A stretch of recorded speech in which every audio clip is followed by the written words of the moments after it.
continuar con el sistema endocrino, la fisiología del sistema endocrino.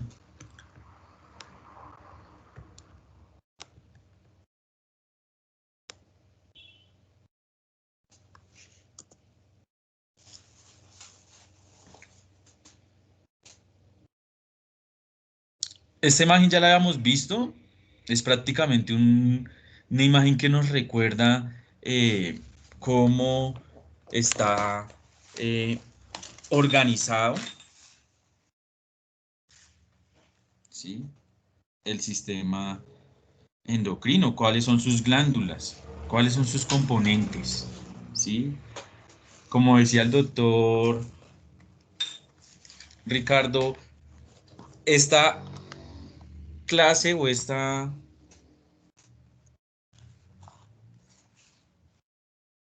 Ahí me escuchan, chicos, que me puse los audífonos.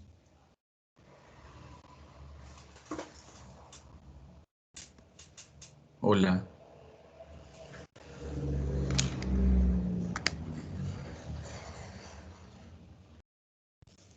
Bueno, no, los audífonos. Ahí me escuchan. Sí, profe. Listo, me escuchan bien. Sí, es que me estaba colocando los audífonos, pero no. Bueno, eh, entonces vemos cómo está clasificado, cómo está ordenado ese sistema endocrino. ¿Sí? Ya nosotros sabemos que un componente importante es el hipotálamo. Ya escribíamos algunas cosas del hipotálamo, hace parte del diencéfalo, tiene varias funciones, tanto... ¿Alguien está hablando? Tanto...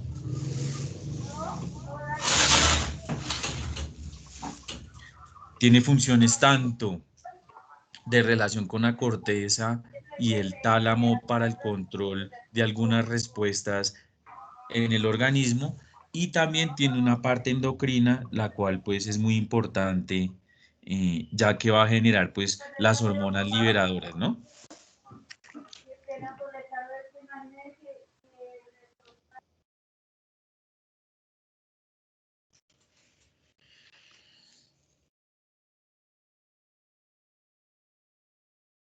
Entonces, pues, esta imagen siempre ténganla como referencia. Seguido está la hipófisis, en la cual la dividimos en la hipófisis anterior o adenohipófisis y la hipófisis posterior o neurohipófisis.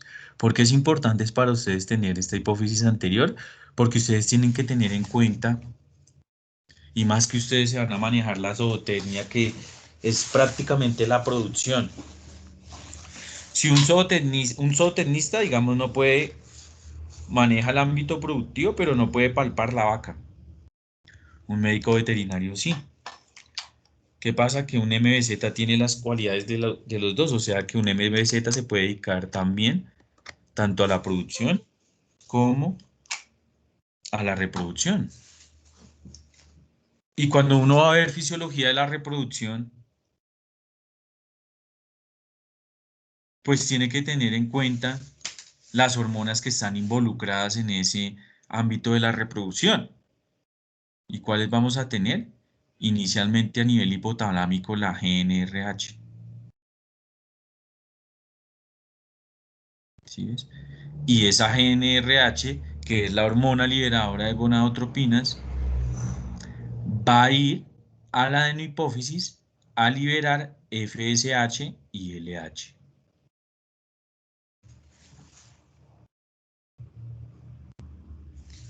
La hormona folículo estimulante y la luteinizante. Esta folículo estimulante es una hormona que va a ir al ovario.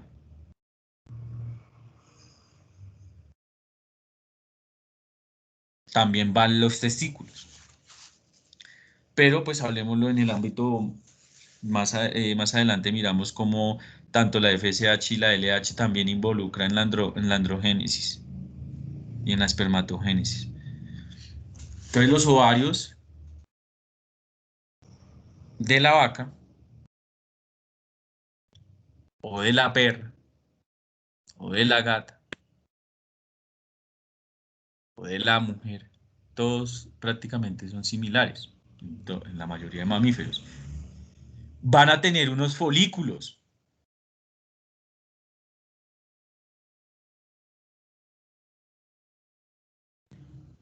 Unos folículos.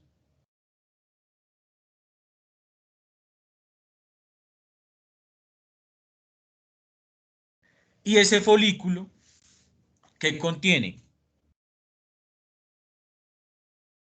¿Ustedes qué creen que contienen los folículos del ovario?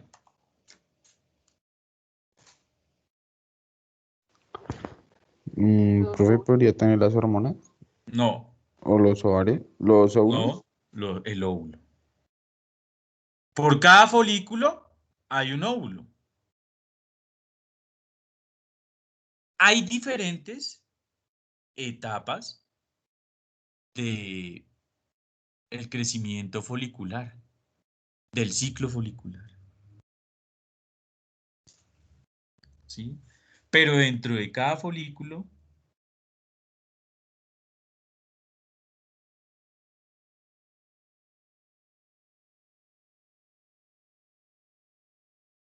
va a ir un óvulo.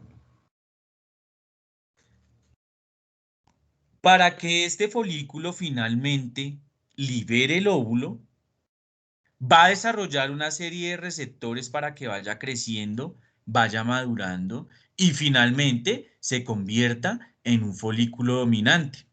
Ese folículo dominante es el que va a eclosionar y va a liberar el óvulo. Por ejemplo, en la mujer, en la yegua, en la vaca, que por lo general ovulan un solo óvulo.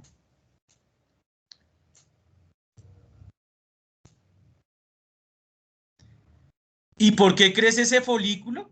Porque sencillamente se está liberando FSH y la FSH es la hormona estimulante del folículo, hormona folículo estimulante, que lo que va a hacer es que lo que va a realizar es que genera que ese folículo crezca y que se vuelva un folículo maduro.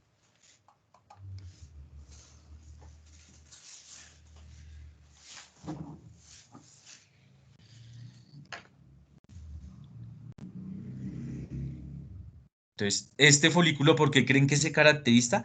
Porque va a tener receptores para la FSH y por eso se volvió folículo estimulante. Cuando ya este folículo está completamente maduro, va perdiendo los receptores a esa hormona folículo estimulante y van apareciendo unos receptores ahora para la hormona luteinizante.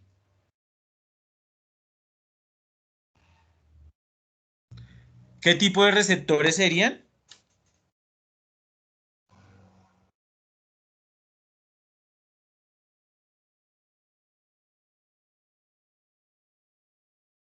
Receptores acoplados a una proteína G, son receptores de membrana los que tiene ese folículo.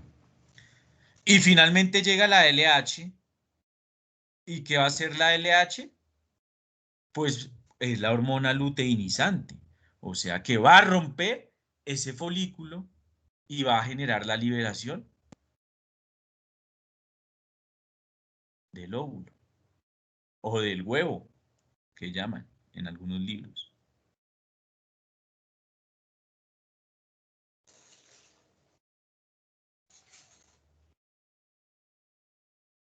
Y se libera el óvulo en el infundíbulo y se va a transportar a través de todo el oviducto, las trompas de falopio, hasta eh, el istmo, que es donde se va a generar la fecundación. Ah, pero se rompió ese folículo. Entonces ese folículo ahora va a generar una cicatriz y va a sangrar. Se va a producir un cuerpo hemorrágico. A medida que ese cuerpo hemorrágico evoluciona, pues va cicatrizando y ya empieza a ser un cuerpo lúteo blanco, luego un cuerpo lúteo amarillo y luego un cuerpo lúteo como tal, que maduro, que es el que va a liberar entonces la progesterona. Entonces acá se forma como una cosita así Y ese es el cuerpo lúteo. Y libera progesterona. Acá lo vemos, mire. Progesterona. ¿Y por qué libera progesterona? Porque la progesterona, si este óvulo fue fecundado,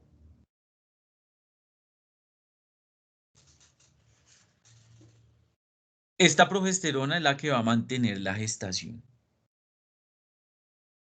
Si no hay cuerpo lúteo en algunas especies, no hay gestación. ¿Qué pasa en la vaca? Digamos, ¿cuánto dura el ciclo estral de la vaca? 21 días en promedio.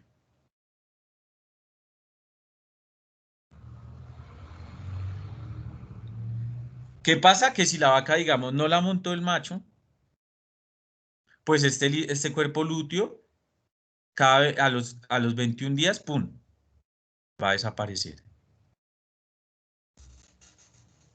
Y como desaparece el cuerpo lúteo, aumentan los estrógenos.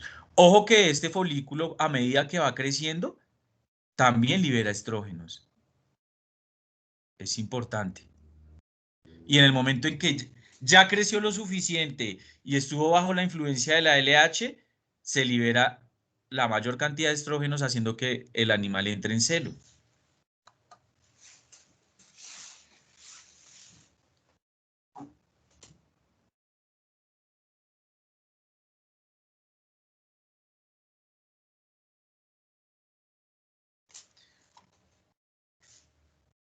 Por lo tanto, si hay presencia de cuerpo lúteo, recuerden que los folículos están entrando en el ciclo folicular.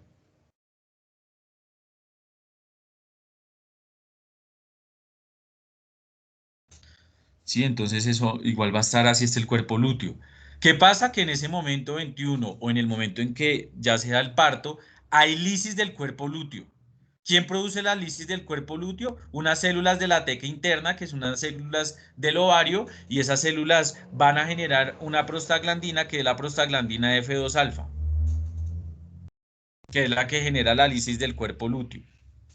Ah, pero si estamos hablando directamente del parto, en realidad el estrés fetal va a ser liberar cortisol porque se estresa el feto y ustedes saben que la hormona del estrés es el cortisol, y ese cortisol va a ir a estimular la liberación de la prostaglandina F2 alfa y la posterior lisis del cuerpo lúteo, o sea que el cuerpo lúteo se destruye, se lisa, dándole fin o iniciando el parto, ¿sí? Porque la progesterona, ¿dónde va a ocupar receptores? A nivel del útero, ¿sí? Los receptores de oxitocina, entonces va a tener efectos, digamos, en el cual no hay contracción uterina, de relajación uterina. Y cuando llega la oxitocina, acuérdense que la oxitocina es la hormona que genera las contracciones uterinas y la hormona del parto.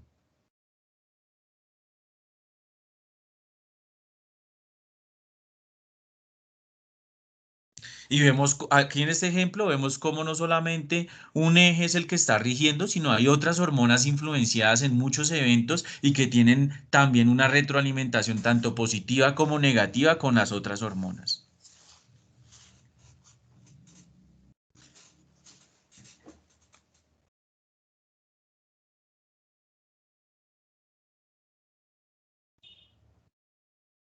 En la yegua y en la mujer, tanto el cuerpo lúteo como la placenta libera progesterona. Esa sumatoria de las dos es la que mantiene la gestación.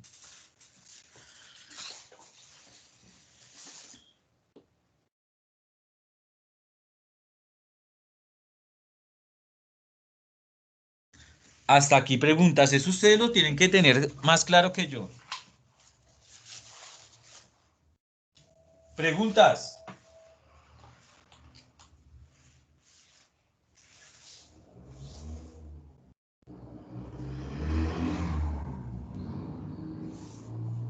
Profe, yo tengo una pregunta. Dime, Kevin. Digamos, en el caso de un perro, una perra que sufra un hermafroditismo, digamos, a nivel hormonal, ¿cómo es su funcionamiento, profe? ¿Y eso pasa también en vacas o caballos? Sí, claro, a eso se le llama el free martin, frimartismo. que es que la vaca se vuelve machorra. Y evidentemente hay una atrofia o una falta en el desarrollo embrionario del aparato reproductor por una deficiencia de hormonas. Y esa deficiencia de hormonas puede deber a varios factores, tanto maternos como fetales, o embriones, sí, fetales. Por ejemplo, cuando hay una vaca que tiene gestación gemelar y uno es un macho y uno es una hembra, la hembra sale macho, con características de macho, sale androgénica. A eso se le llama free Martin.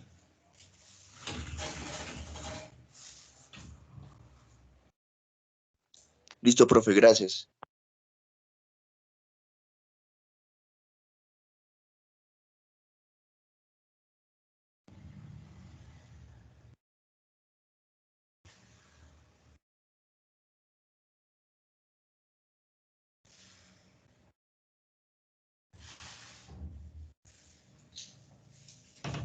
¿Qué otras preguntas, muchachos?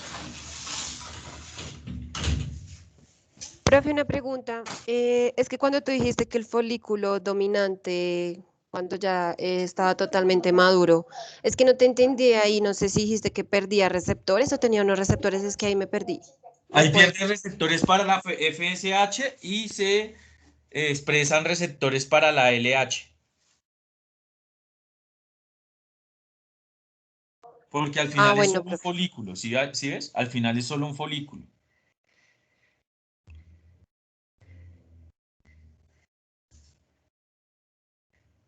Ahora, ¿ustedes qué creen, digamos, si ustedes quieren sincronizar una vaca, sabiendo estas hormonas cómo juegan un papel importante, qué harían? Porque si ustedes van a jugar o van a trabajar en reproducción, tienen que entender que eh, ustedes van a manejar hormonas para manejar los ciclos estrales del animal, del paciente. Entonces, ¿ustedes qué pensarían? ¿Qué hormonas podían utilizar?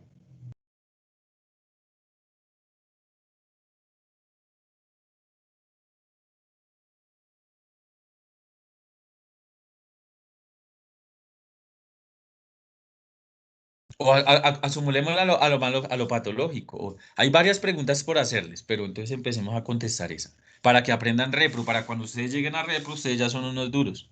A ver, ¿alguno?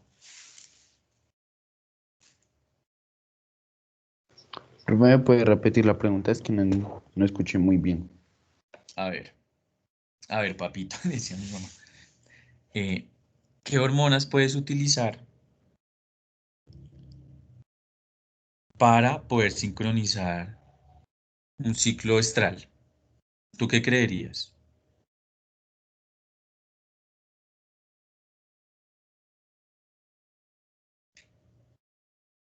Profe, pues sería aumentar la GNRH para que se dé más folículo estimulante, la LH. Exacto. Yo puedo utilizar cualquiera de todas estas hormonas para generar sincronización de celo. ¿Sí ves? Por ejemplo, yo puedo simular hasta la progesterona. Agrego un dispositivo intravaginal que tenga progesterona.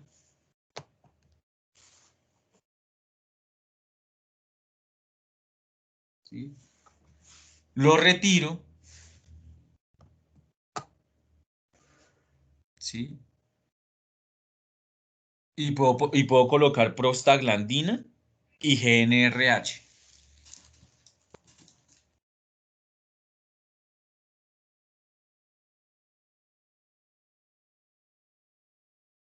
Y hago una sincronización de celo, por ejemplo.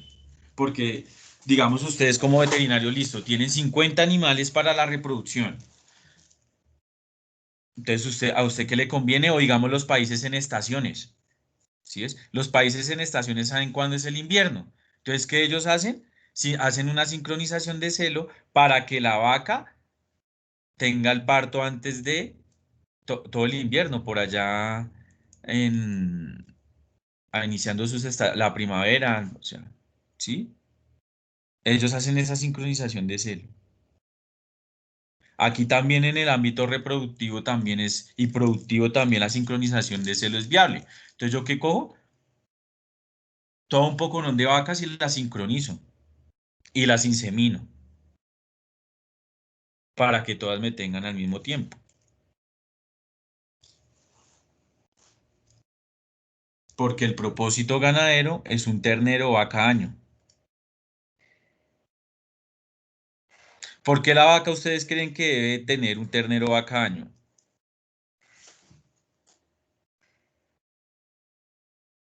Para la lactancia, Digamos, doctor. en una explotación lechera, por ejemplo. Porque ustedes Para van la a ver acá. lactancia, doctor. ¿Por Para qué? la lactancia, La Exacto, lactancia. exacto, Porque para la la vaca se producción de pone la gorda en leche. los últimos 2 meses. Para la producción de la leche. Porque si ustedes tienen una vaca que no está en gestación, es una vaca que ustedes toca sacarla. Está en el horro. No entra en celo, ¿por qué no entra? Ahí es donde ustedes juegan el papel importante. ¿Por qué no entra en celo? Palpación. Ovario derecho, ovario izquierdo. Atrofia ovárica, quistes foliculares, también quistes luteales, cuerpolutos persistentes. Muchas veces se engrasa el cuerpo, ¿no? Por eso no entran en Varias celo. cosas generan alteraciones y que la vaca no quede cargada. Ya ustedes van a mirar a ver cómo van a dar solución. Ah, ¿tiene un quiste folicular? Si hay un quiste folicular, ¿ustedes qué hormona le dan? ¿Qué le ponen? Y la vaca repetidora, o sea, si hay un quiste folicular, aumenta la producción de estrógenos y son vacas repetidoras. ¿Ustedes qué hormona le pondrían a esa vaca? Esto es lo que da en la ganadería plata, muchachos. La reproducción, también en el equino.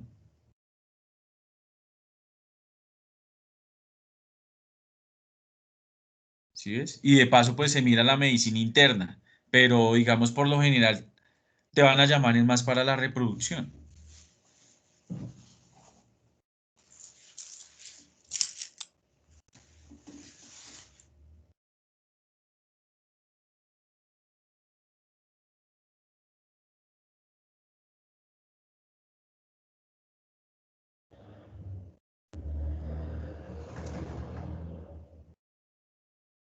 Entonces, si una vaca tiene un quiste folicular, o sea, que tiene unos folículos que no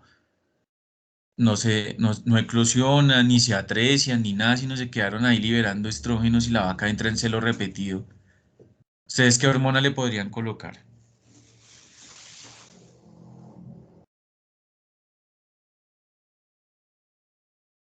De las que hablamos ahorita.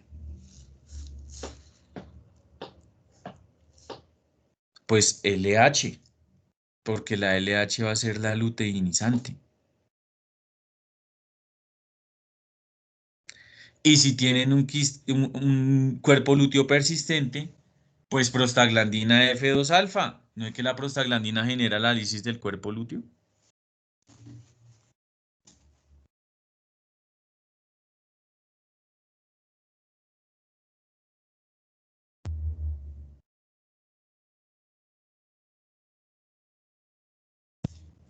Esto de la reproducción ustedes tienen que tenerlo claro. Porque ahorita ustedes van a entrar a ver lo que es mm, repro más adelante y esto tienen que tenerlo claro.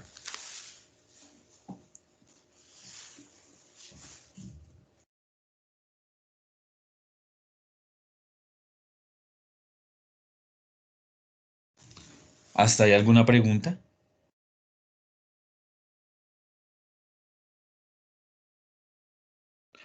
Ojo, porque en el ámbito reproductivo no solamente es manejar unas sincronizaciones y saber manejar las hormonas, sino que hay patologías reproductivas, como les digo, en el cual ustedes el tratamiento va a ser hormonal.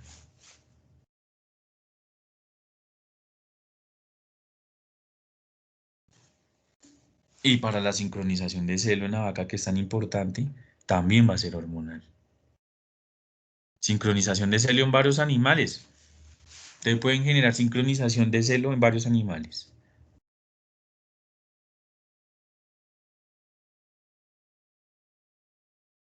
¿Ustedes por qué creen eso?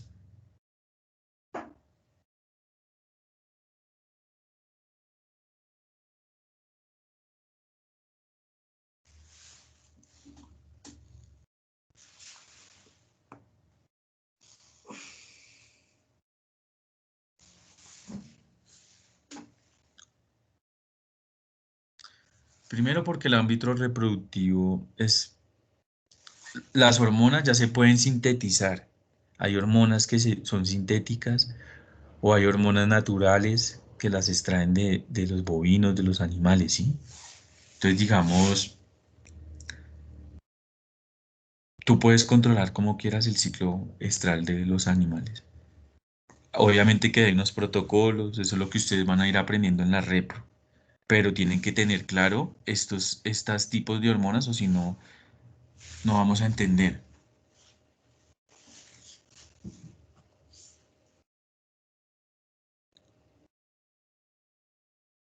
¿Alguna pregunta?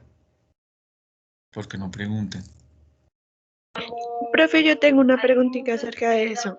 He visto, digamos, que en algunas producciones, tanto de porcinos, digamos, los ponen en una parte donde están las cerdas y pasa como un macho y dicen que eso ayuda a Ajá, que las cerdas estén en celo y que se sincronicen, ¿no? Por así decirlo. Y que en algunas producciones bovinas ponen un toro al frente de las vacas. ajá. ¿Eso es válido? Sí, ¿Produce algo, señora. digamos, la testosterona, lo pueden oler, por así decirlo? Sí, la estímulo del macho, inclusive en varios animales, las ovejas, hay el efecto monasterio. El efecto monasterio, por un lado, entonces, es que el macho induce la liberación hormonal, ¿sí? Por las feromonas y todo esto. Y obviamente acuérdense que cuando habíamos digestivo que había una parte en la cual está involucrada la corteza, porque si yo pasaba por el frente del asadero me daba hambre.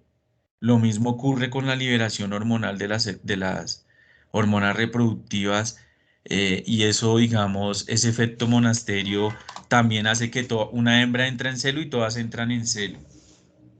Por lo general, cuando hay una producción, ustedes apartan las hembras de los machos, obviamente.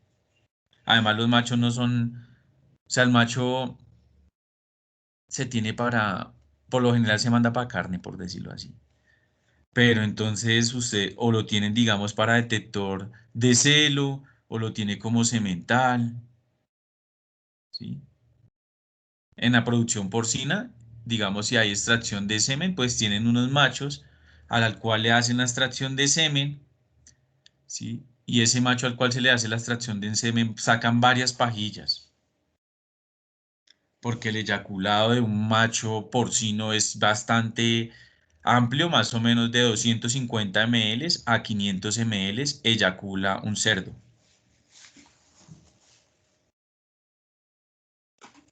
Y a partir de ese eyaculado se va a hacer un preparado, los cuales van a servir para generar la inseminación artificial.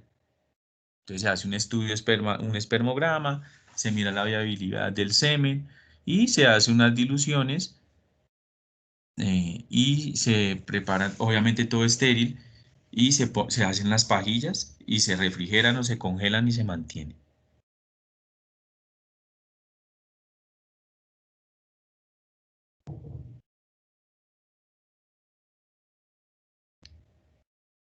Entonces, digamos, sí es válido eso y qué buena pregunta. Entonces, digamos, sí Profe, hay una liberación. Dime. eso no es lo que se llama recelar en las cerdas, cuando se les pasa al macho y si el cerdo se queda al frente oliéndole y mueve las orejas, es decir, que la cerda está próxima o está en celo.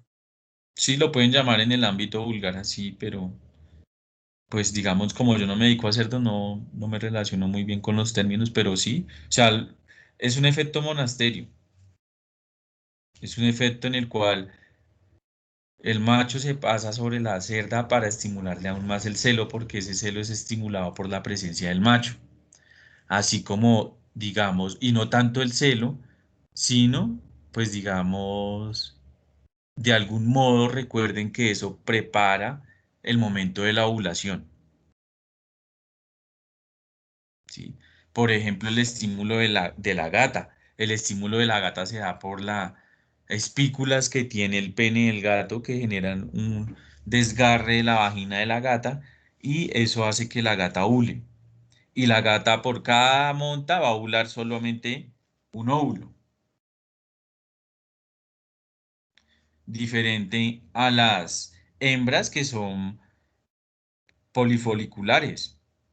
Son múltiples folículos, como por ejemplo en la cerda, las que tienen bastantes crías.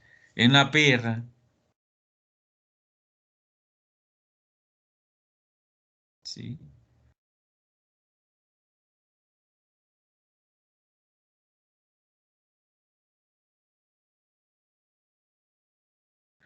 Pero usted, digamos, si quiere, no le puede pasar el macho.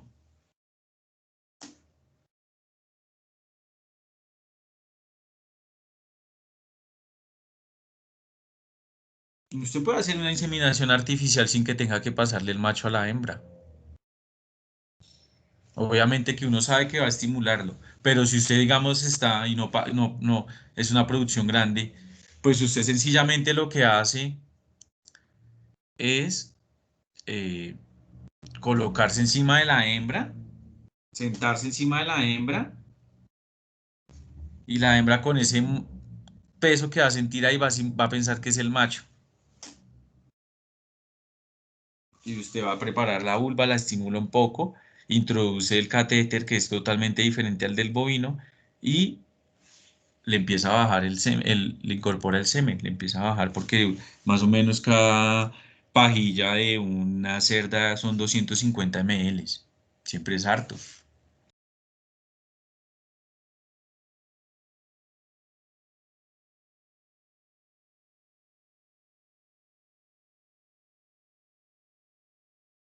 Profe, disculpa, otra pregunta. ¿También es verdad que las cerdas entran en celo muy frecuentemente? Digamos, como le digo, el propósito es, todos los ciclos estrales van a variar. Va a haber un ciclo estral de la vaca, como te digo, que es de 21 días, ¿sí? El de la gata de 23 días, ¿sí? Esos ciclos estrales, el de la cerda, ese no me acuerdo cuánto es, este es de...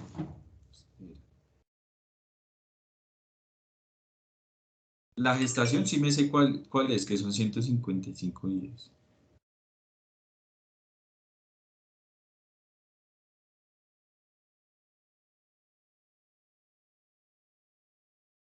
¿Sí? También de 21 días es el de la cerda. Pero no es que entren muy rápido en celo, lo mismo que la vaca, el bovino y el porcino son de 21 días. De 15 a 21 días. Si ya la hembra es repetidora, va a repetir, pero el objetivo de una producción, si ustedes no van a ver un cerdito así, sino lo van a ver es en el ámbito productivo. Y el propósito de la producción, digamos, si es una producción, es producir lechones, por ejemplo.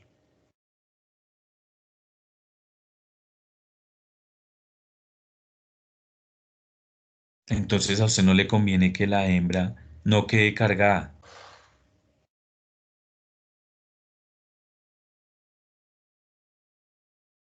Si no queda cargada y ya toca mirar cuál es la patología que tiene. ¿Si me hago entender? Es eso, ustedes tienen que verlo desde el punto de vista médico. Entonces, 21 días para el ciclo estral del bovino y del porcino. ¿La gestación cuánto dura? En el bovino, 270 ¿9 meses? 9 meses. días.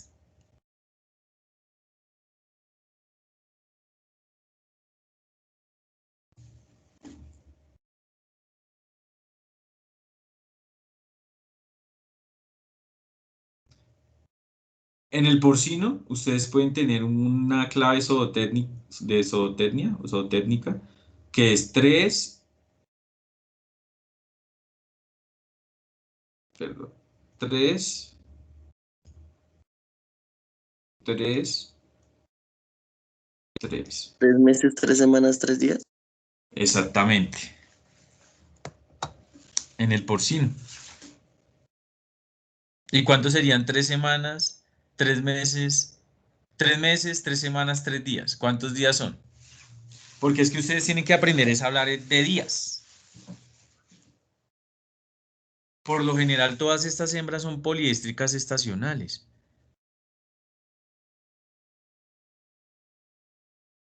Pero como acá no hay estaciones, entonces de algún modo se debe modificado todos estos ciclos estrales también. ¿Cuánto es 3 meses, 3 meses, 3 días, 3 meses, 3 semanas, 3 días?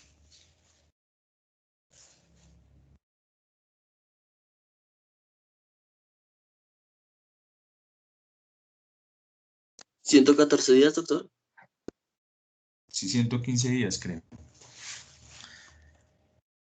Listo. ¿Alguna pregunta, muchachos? ¿Qué otra pregunta tiene?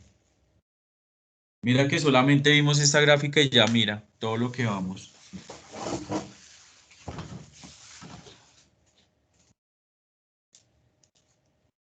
¿Preguntas?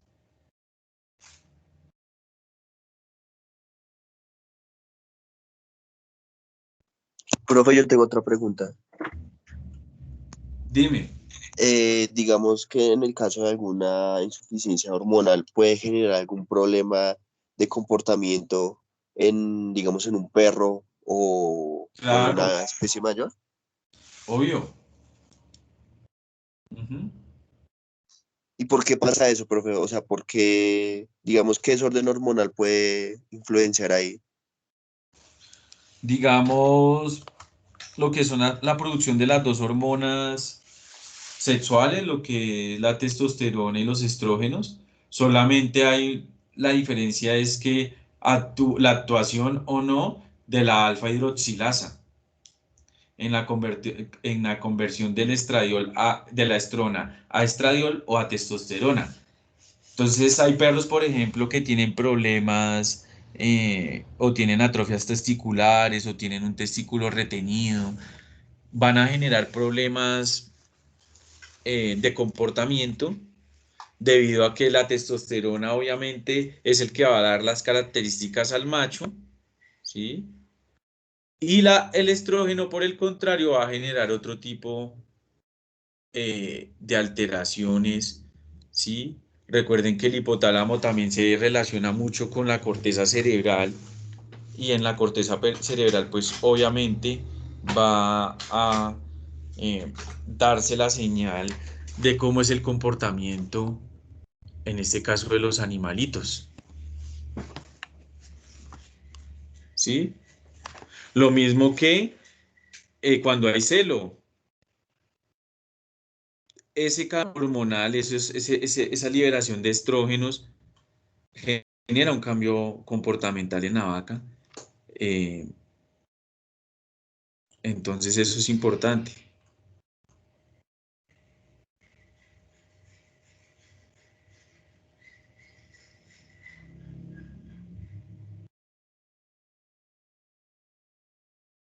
¿Sí? Entonces también va a haber un comportamiento que es de celo que está dado por las hormonas.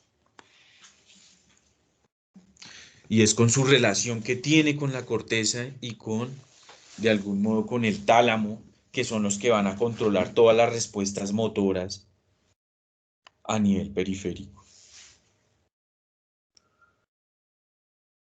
Por eso es la importancia de su posición, la posición del hipotálamo, anatómica del hipotálamo. ¿Sí es? Porque tiene relación con la hipófisis, tiene relación con el tálamo y tiene relación con la corteza.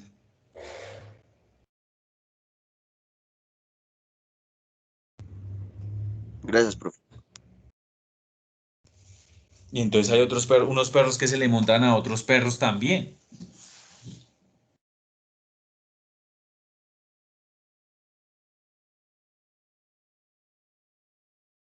¿Sí ves?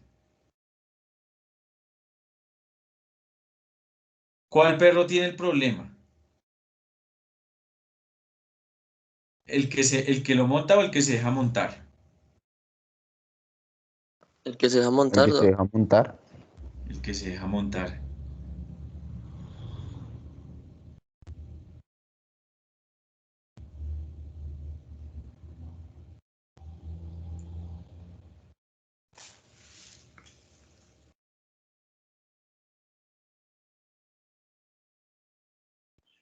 Profe, por ejemplo, yo una vez vi una perrita que ella ya estaba esterilizada y yo la vi que le pusieron como una cobija y la perra intentaba montar la cobija como si ella fuera un macho. Digamos, ahí que pudo, o digamos, que puede influenciar en eso, profe. Pero eso, digamos, la perra entra en celo, No, la perrita, creo que, profe, que ya estaba esterilizada en esa época. porque hay, digamos, perras que esterilizan y entran en celo. Y es porque dejan un remanente ovárico. Si ves, digamos, cuando ustedes vayan a ver, digamos, si se van a dedicar a los pequeños, tienen que saber que para realizar el procedimiento de esterilización hay que ligar primero la arteria y vena ovárica del ovario izquierdo y del ovario derecho y luego se van a la arteria uterina media, ¿sí? Pero, ¿qué pasa? Que, digamos, hay veces la bolsa ovárica en el perro, en la perra, hay una estructura que se llama la bolsa ovárica y la bolsa ovárica lo que hace es que protege el ovario, ¿sí? El ovario está dentro de esa bolsa ovárica, justo al lado. Y hay veces que el veterinario confunde la bolsa ovárica con el ovario, ¿sí? Y la bolsa ovárica está un poco antes, ¿sí? Y ligan ahí y se confunden y no dejan el ovario. Muy frecuente. Entonces tenerlo en cuenta eso también. eh, digamos, hay una teoría, pero pues tiene también polémica y es, ¿ustedes creen que una hembra que esté esterilizada pueda entrar en celo?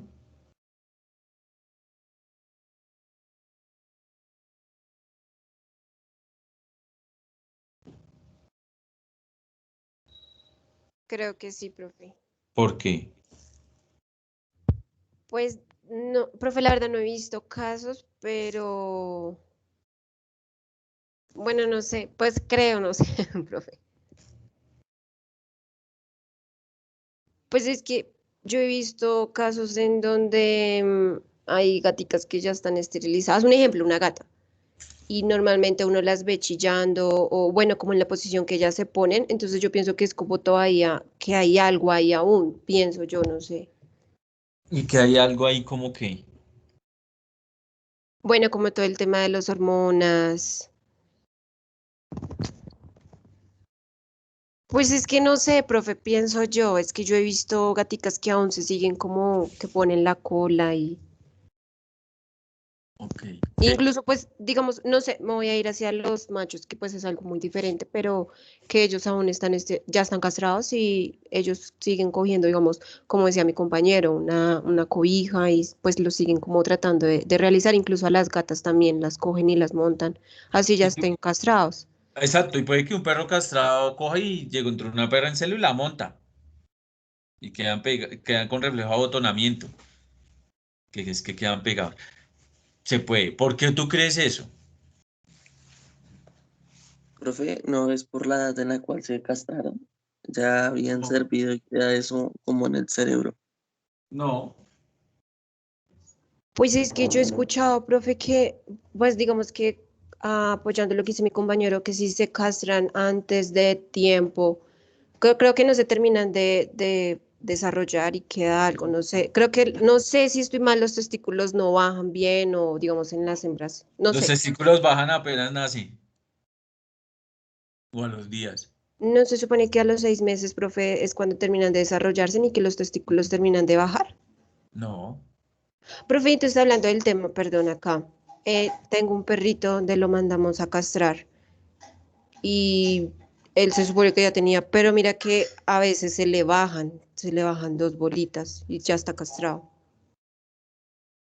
Ya, y Entonces la no entiendo castración ahí. fue ¿qué técnica? ¿Escrotal o preescrotal? No sé, profe. La O verdad sea, no sé. una le amputaron el escroto, No. ¿no? Entonces fue preescrotal. De pronto, lo que pasa es que, digamos, recuerda que los perros cuando sufren erecciones se llena de sangre y generan como unas bolitas, pero están sobre el pene.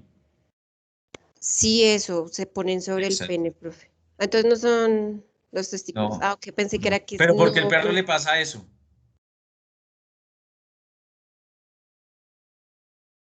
Por lo que acabas de decir, ¿no? Sí, pero ¿por qué? Aquí es el por qué. Ah, ok. No sé, profe. A ver, compañeros, ayúdenle. Profe, ¿no sería que es por las hormonas? ¿Se intenta Sí, expresar de pues, alguna forma? por las hormonas, ok. Pero ¿por qué por las hormonas?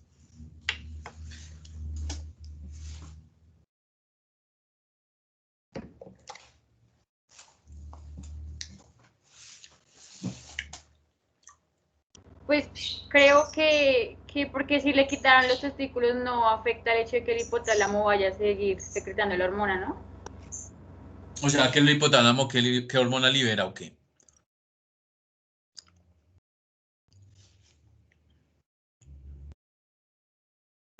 La GNRH. Mm, bueno, bueno, sí. Pero hay una glándula más importante.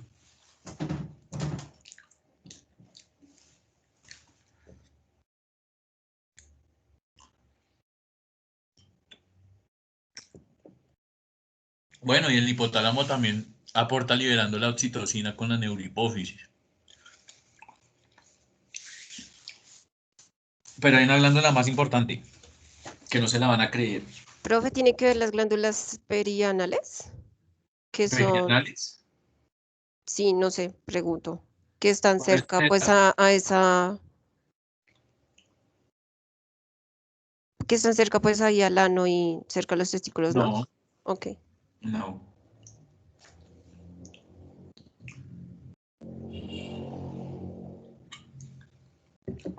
Obviamente que si tú cazas el perro o lo esterilizas, disminuye la producción de los sacos paranales, del líquido de los sacos paranales, que ayudan a lubricar al materia fecal y que también dan un olor característico. Te pegas al punto, casi te me da un infarto. ¿Cómo es tu nombre? Que no le reconozco la voz de la chica. Eh, yo o Erika, es que también hablo Erika, profe. Mm, ¿Y tú quién eres? Jessica. Ok.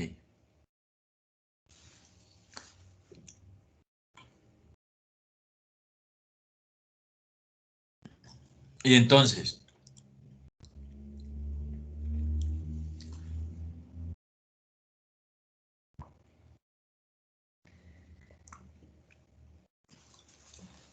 ¿en dónde más se produce testosterona, estrógenos y progesterona que no sean en los ovarios y en los testículos?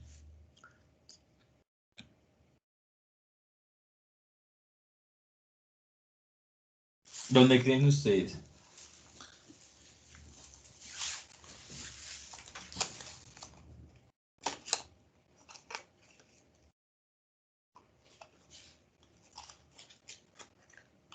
Profe, si no estoy mal, también se crea pues en la parte de la glándula pituitaria. No, no, Profe, en la adenohipófisis. no, Profe, ¿no tiene nada que ver el colesterol? algo,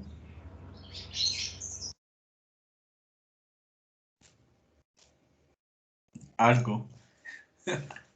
Díganme rápido, muchachos, a ver. ¿En la placenta, profe? No, porque si lo castraron, ¿cómo va a tener placenta? Ah, ok. Bueno, pero bueno, sí, no. ¿El riñón? No, el riñón no, pero está cerca el riñón.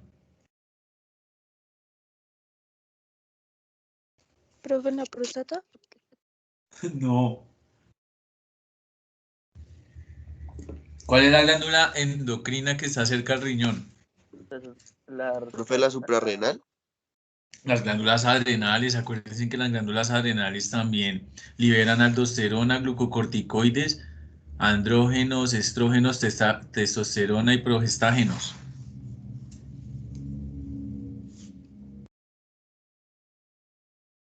Entonces, por eso, de algún modo, el perro no pierde su forma de perro, su comportamiento. Sí baja la agresividad, pero pues es un perro. Diferente a una perra en su comportamiento, ¿no?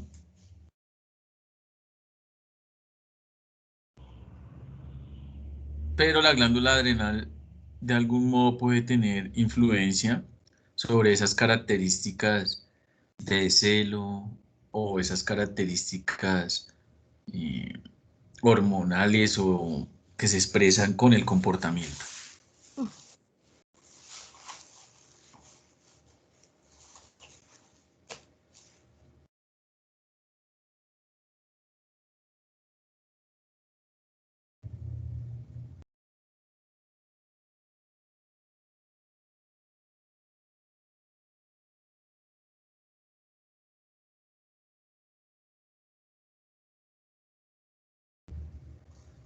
Preguntas, dudas, inquietudes.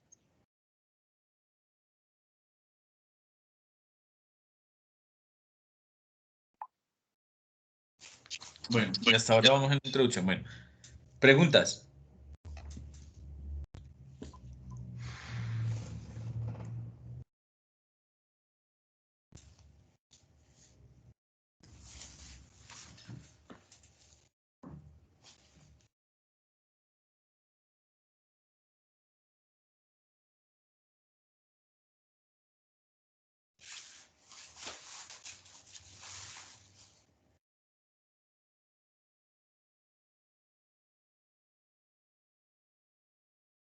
Ahí recordando.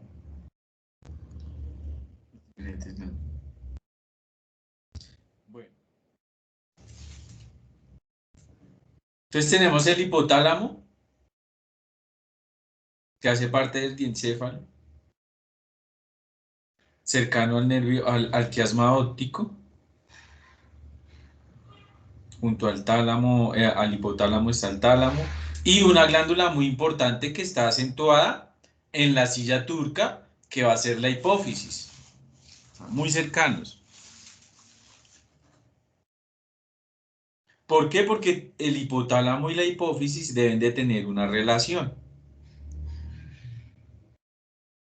¿Sí ves? Y esa relación, recordemos que como el hipotálamo va a liberar hormonas liberadoras, pues para que se llamen hormonas liberadoras, ¿qué pasa? ¿Qué características debe tener? Un vaso sanguíneo, un lecho vascular, que van a ser pues, los vasos portal, hipotálamo, hipoficiario. Es donde las hormonas generadas por el hipotálamo se liberan hacia la hipófisis o adenohipófisis. Lo hace por vía, por esa vasos portales hipotálamo hipoficiario. Y con la neurohipófisis lo hace a través de unos haces, ¿sí? Que son prácticamente axones de neuronas grandes o de esas neuronas son grandes o unas son parvo y las otras son macroneuronas, se podría llamar, o neuronas gigantes.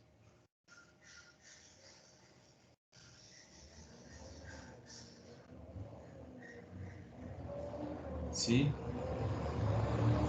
Que van a mantener entonces la comunicación entre el hipotálamo y la neurohipófisis. Por eso se llama neurohipófisis, porque en realidad la comunicación se da a través neuronal, a través de unas neuronas, ¿sí?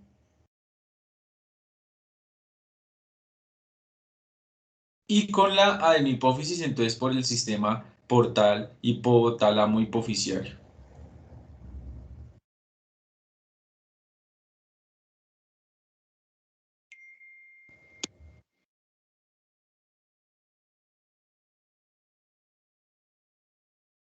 Ahí tenemos el ejemplo de las dos.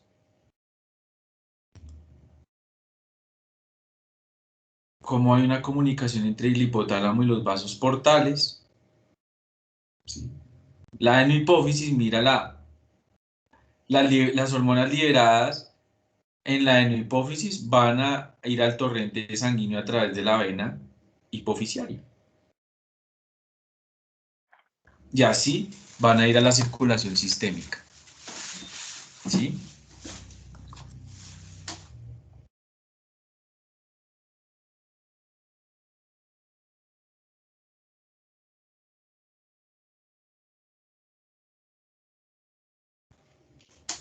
Preguntas hasta este momento. Entonces, por lo tanto, la relación, no olvidemos esa relación. Por lo tanto, ¿qué hormonas se almacenan? O sea, por eso yo les decía en algún momento que no se producían en la neurohipófisis, sino en la neurohipófisis es como un almacenamiento de ¿qué hormonas?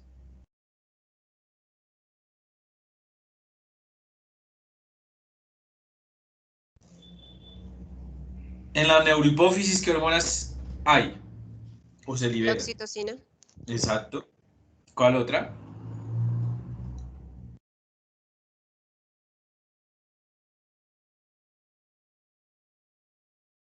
Y la hormona antidiurética. O arginina vasopresina. O ADH.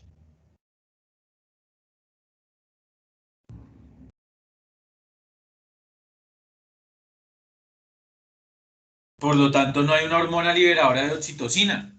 ¿Sí ves? En el hipotálamo no se produce ninguna hormona liberadora de oxitocina o ninguna hormona liberadora de hormona antidiurética. Precisamente por eso.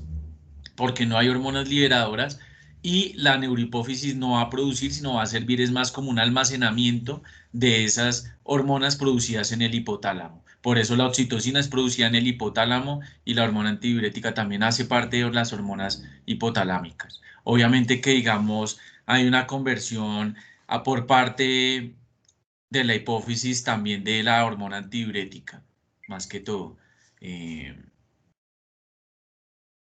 sí, hay una producción por parte de la pars intermedia, que es la porción intermedia, y hay unas células que finalmente degradan o sale del mismo, eh, de la misma reacción que se genera cuando se produce la ACTH.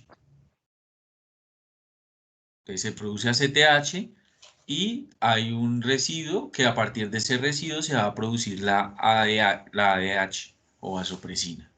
Entonces, y eso ocurre también en la hipófisis. En la pars intermedia permite esa reacción. Entonces, la vasopresina puede ser hipotalámica y puede ser hipofisiaria. Y la oxitocina sí se produce meramente hipotalámica y se almacena en la neurohipófisis, porque es que la oxitocina tiene muchas labores. La oxitocina es la hormona de la eyección láctea, la hormona de las contracciones uterinas, la hormona de la felicidad, la hormona del orgasmo, la hormona social.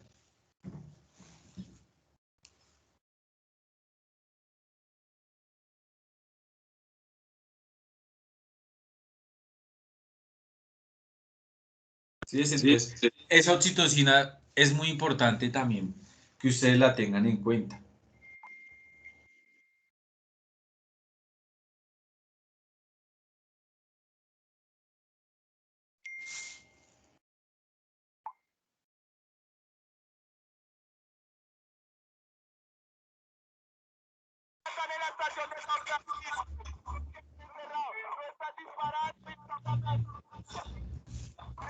Preguntas.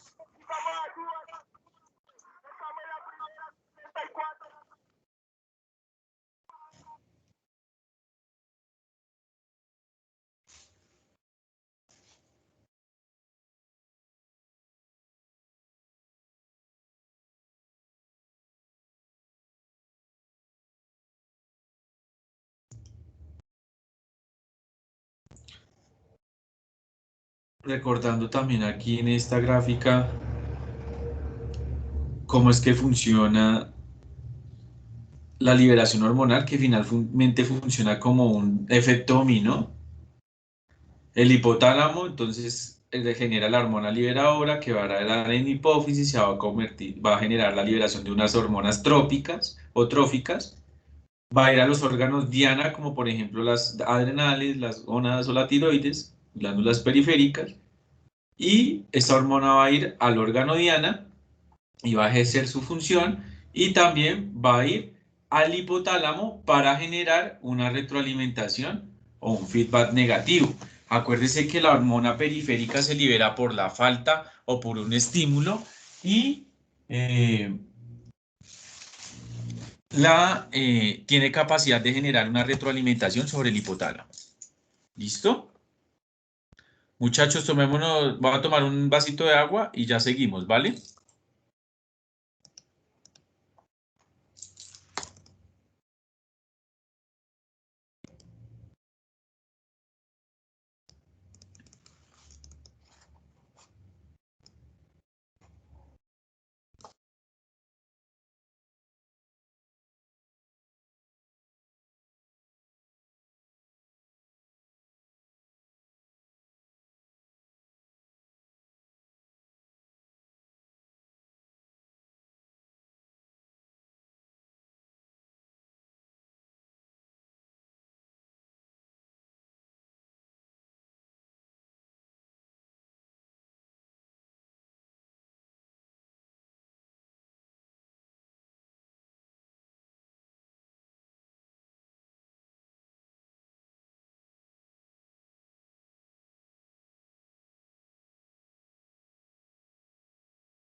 Listo, chicos.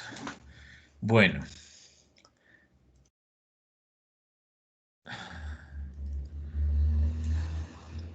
¿Preguntas hasta ahí?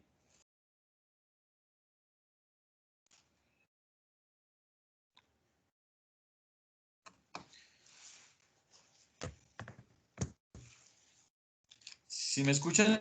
Sí.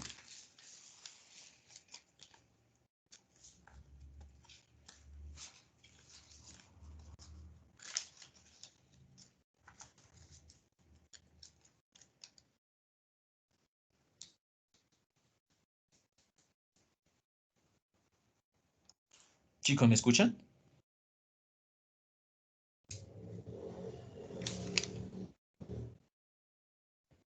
Sí, Sí, profe. señor. Ah, bueno.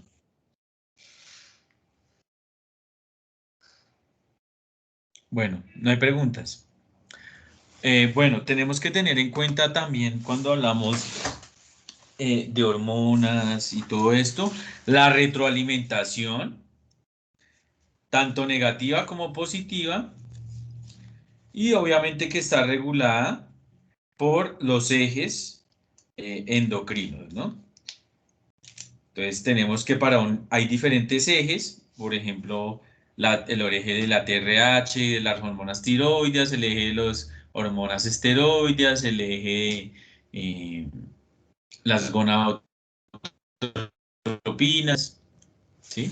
O de las hormonas reproductivas, todos esos ejes, en el cual pues obviamente está involucrado el hipotálamo, encabezando todo, con sus hormonas liberadoras, ¿sí? Esas hormonas liberadoras van a ir entonces a la hipófisis. ¿Sí ves? Esto es un efecto dominó. Se liberó esta, por consiguiente, no hay nadie que la detenga. Así como cuando uno tiene una ficha de dominó. ¡Fum!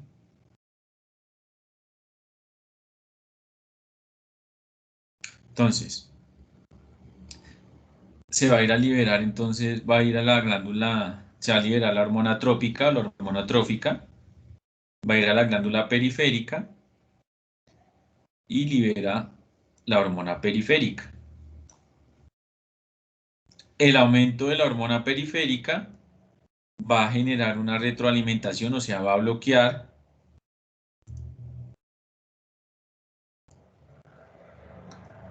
la liberación de la hipófisis y va a bloquear la liberación del hipotálamo. Esa hormona periférica tiene esa particularidad y a eso se le llama una retroalimentación. El aumento de la hormona bloqueó la hipófisis y bloqueó el hipotálamo. La disminución de la hormona o otro estímulo puede aumentar esa hormona, va a aumentar la liberación de hormonas hipotalámicas e hipofisiarias, o sea, va a ser todo lo contrario.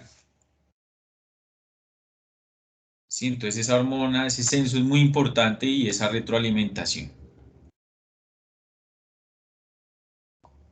Hay otras respuestas de retroalimentación negativa que no están reguladas por el eje endocrino, ¿sí? Sino por respuestas fisiológicas. Por ejemplo, la insulina en el caso de la glicemia, ¿sí? Si hay un aumento de la glicemia, ¿qué pasa?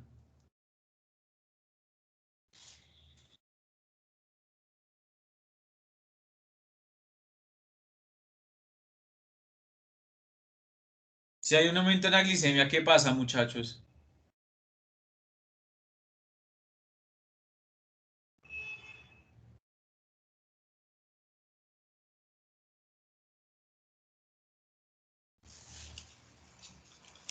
Muchachos,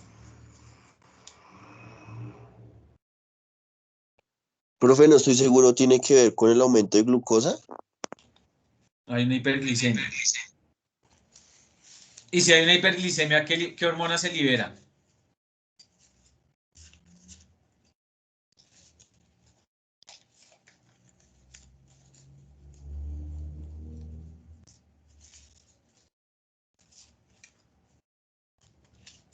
Bueno, lo voy a hacer. No, mira que acá estoy hablando, digamos, Profe, de los La componentes. insulina, ¿no, la profe? La insulina. insulina, sí, obvio, la insulina. Entonces, ¿cuál es el estímulo para la insulina?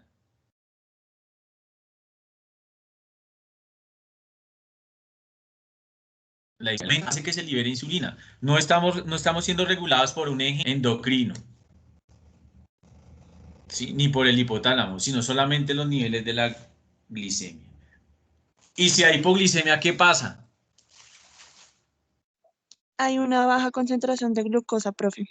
Exacto. ¿Y qué pasa con las hormonas?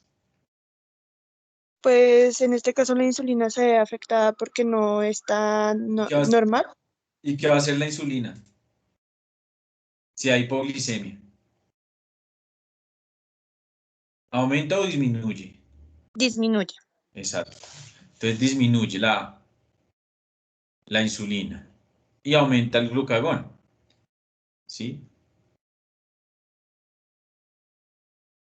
Entonces, este ejemplo nos muestra cómo no a partir del eje o no es indispensable ese eje o hay unas hormonas que tienen unas excepciones para no manejar el eje endocrino comúnmente establecido. Lo mismo ocurre con el calcio. ¿Qué pasa si hay calcio? Si aumenta el calcio. Una hipercalcemia. Y si hay una hipercalcemia, ¿qué pasa?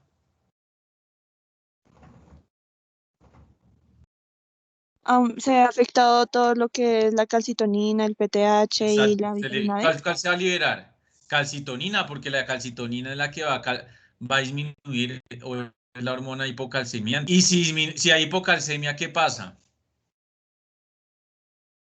Aumenta la PTH y aumenta la 1,25 de hidroxicolecalciferol. Tampoco depende de un eje hipotalámico.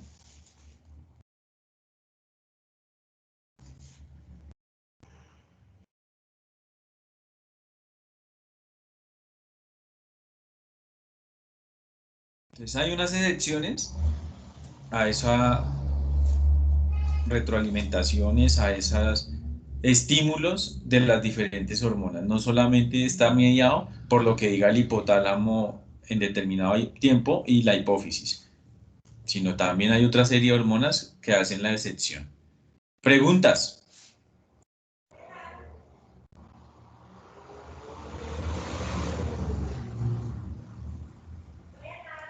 Preguntas, dudas, inquietudes. Los escucho, por favor.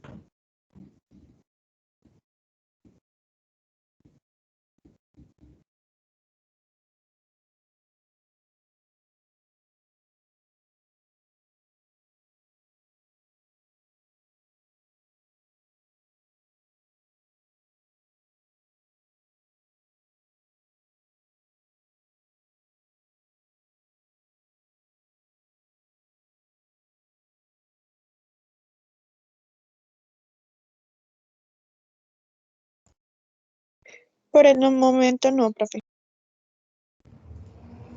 Listo. Otra gráfica, lo único es que la retroalimentación sí es desde la hormona periférica a la hipófisis, es una asa de bloqueo larga, lo mismo que si se da desde la hormona periférica a el hipotálamo.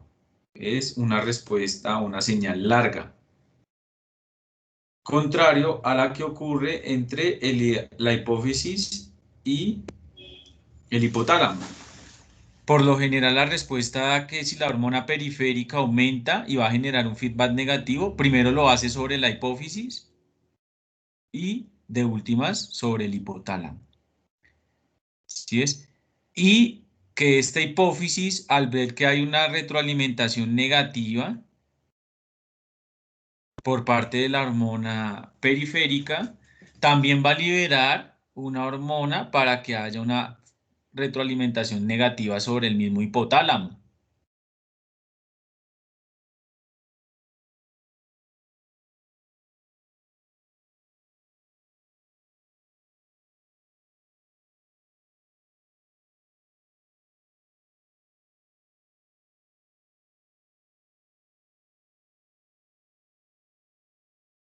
¿Listo? Feedback y retroalimentación. ¿Claro?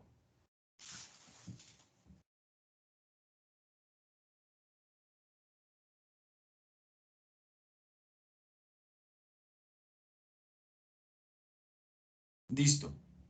Teniendo todo esto claro, pues vamos a recordar cómo es que actúan las diferentes hormonas. Estas son unas hormonas, vamos a iniciar con las hormonas con un receptor de membrana, que es en su gran mayoría, que son aquellas hormonas que tienen características de proteicas, peptídicas, amínicas, en las cuales pues vamos a tener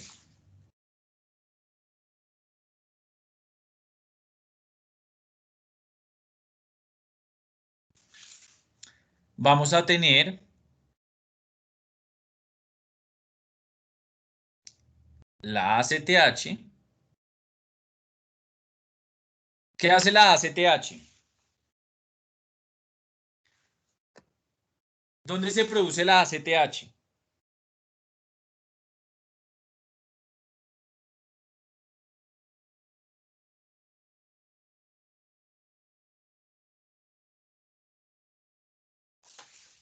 Muchachos. ¿En el hipotálamo, profe? La ACTH. En el hipotálamo se genera CRH. La hipófisis, ¿no, doctor? Hipófisis, La profe. hipófisis. ¿Y cuál es la función de la ACTH?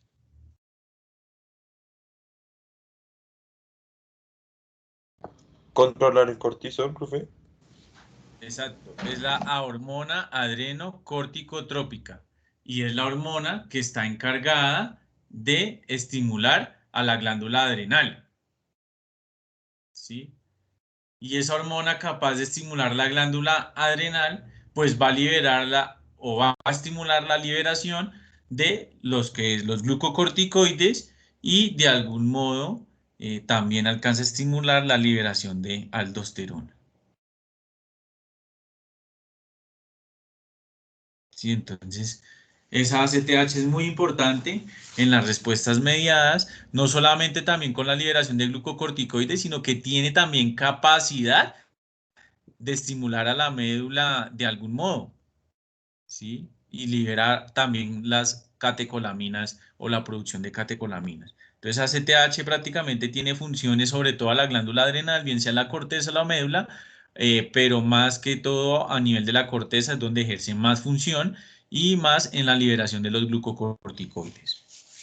Entonces, esta ACTH va a ser de características peptídicas, proteicas y va a tener entonces un receptor de membrana. ¿La LH qué hormona es?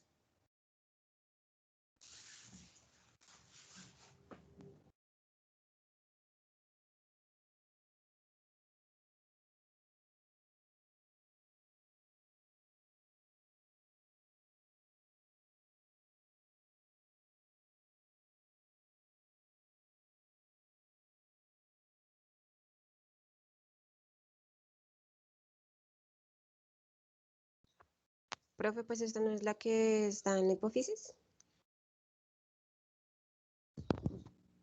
La Sí, luteinizante. ¿cuál es la función? Exacto, la hormona luteinizante, ya la habíamos nombrado. Va a ir a generar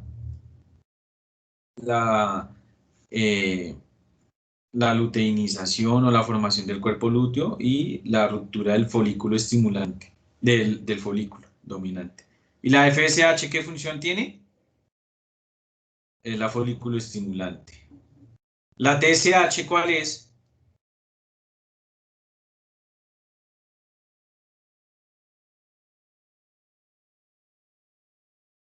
¿De la tiroides? Hormona estimulante de la tiroides. O sea, ¿que a dónde va a ir?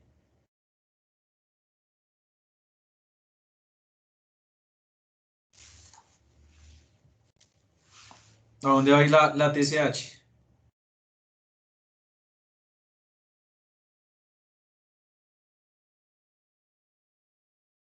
¿Cuál es la función de la TSH, muchachos? ¿A la glándula tiroidea? Exacto, va a ir a la glándula tiroides a estimular la liberación de T3 y T4. ¿Cuál es la ADH en su receptor B2? ¿Cuál es la ADH? La hormona antidiurética, profe. Exactamente.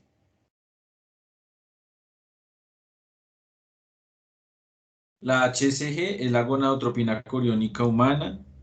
La MSH es la hormona estimulante de los melanocitos.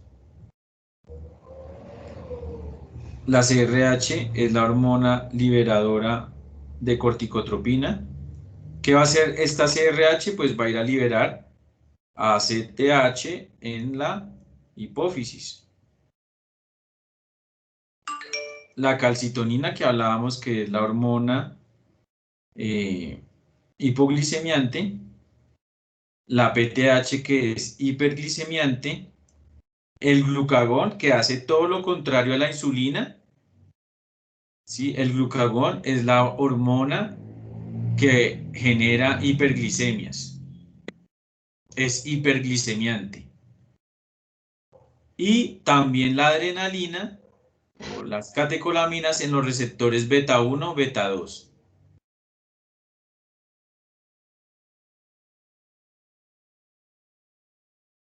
Profe, por favor, ¿puedes repetir la CRH?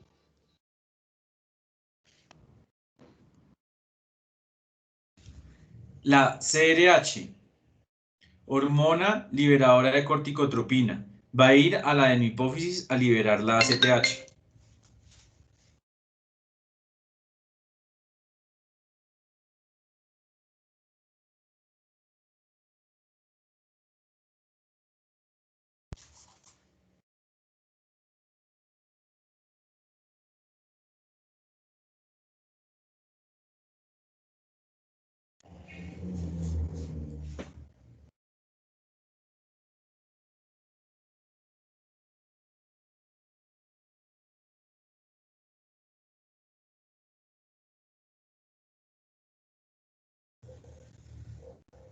Todos estos mecanismos van a ir a estimularse mediante los mecanismos de la adelinata ciclasa o de la adenilil ciclasa, que es un receptor acoplado a una proteína G, un receptor serpentina que tiene 3 subunidades, alfa, beta y gamma. La subunidad alfa está unida a una molécula que se llama el GDP y esta es la forma inactiva del receptor.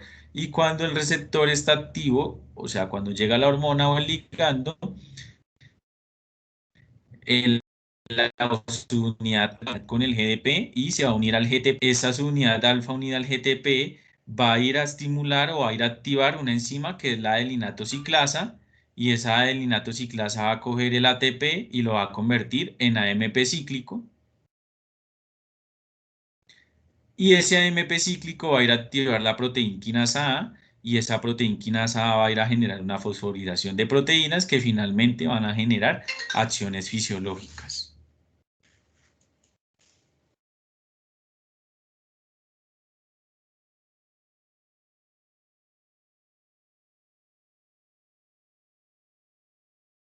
Todas estas hormonas funcionan mediante ese mecanismo, mediante la adelinato ciclasa, que va entonces a coger el ATP en AMP cíclico y activa la proteína quinasa A, genera la fosforilación oxidativa y genera las acciones fisiológicas.